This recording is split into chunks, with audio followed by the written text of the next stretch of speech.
injustice and unrighteousness raise their hoods in the world, the Lord comes down as an avatar. The word avatar means descending. It is not coming down from the peak of a mountain or the top story of a building.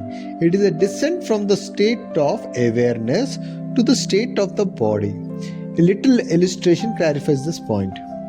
Suppose an IAS officer may be well versed in many branches of learning, but when he teaches his little son, he begins to write upon the letters A, B, C, D, and the boy learns them.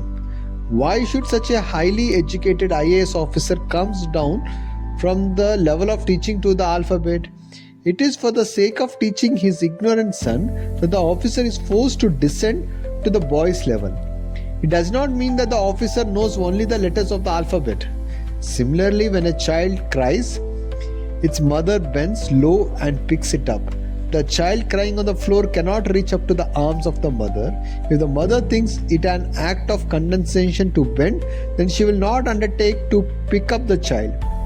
By bending out of love for the child, the mother does not lower her own status. In the same manner, out of his love and affection for the mankind, the Lord descends to the human level in order to elevate man to the godhood. Such a descent does not in any way taint or diminish divinity. Because the Lord takes a human form, we find that he exhibits human consciousness along with the divine consciousness. Ordinary people cannot grasp the divine aspects of an avatar.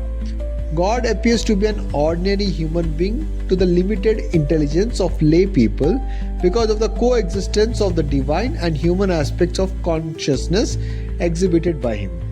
Man's perception is limited to the level of human consciousness. Therefore, human comprehension is restricted by the limits of human consciousness. But the sages who were divine human beings were able to comprehend divinity and recognize that all the objects are manifested by the same divinity. They recognized the formless God in the visible form because they had imbued themselves with divine consciousness. Thus, according to their levels, different people regard an avatar as a mere human being or the cosmic reality.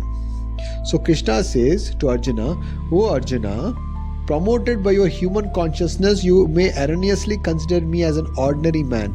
I am teaching you this wisdom in order to remove this illusion created by your human consciousness and to strengthen your divine consciousness."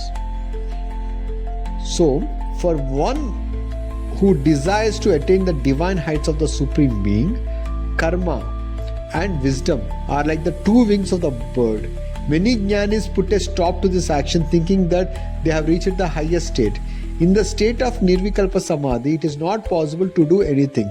This may be described as a natural state of vairagya or detachment. But some people feel proud of their wisdom and discard all activity. This kind of vairagya proceeds from sloth, tamas, and is a result of vanity. This pseudo-detachment born out of indolence can never be traced to the wisdom. That's why Krishna says, in fact, the wise never desist from action. In order to set a model for others, if the wise don't act, there will be none to guide the ignorant. That's the reason the sages, the seers keeps on helping the common layman to understand, to recognize the divine principle. It is not desirable to give undue prominence to work too. Wisdom is the final reward for the blossoming of our mind through action. If we go on harping on duality or the relativity, where can we achieve peace? From duality, we must progress to the qualified non-duality. And finally, to complete non-duality, wisdom cannot be delivered by mere acquaintances with many books. It cannot be acquired by learning the Shastras and the philosophies. Real wisdom lies in the vision of non-duality. Advaita darshanam jnanam. The elders say that the real wisdom lies in the recognition of divinity in everywhere, in everyone, and in everything. That divinity alone exists. There is nothing other than the divinity. Awareness alone exists. There is nothing other than the awareness. Awareness unaware of itself. It exists as it exists. You can just be the awareness, but you cannot be this, you cannot be that. You can just be awareness. Just being.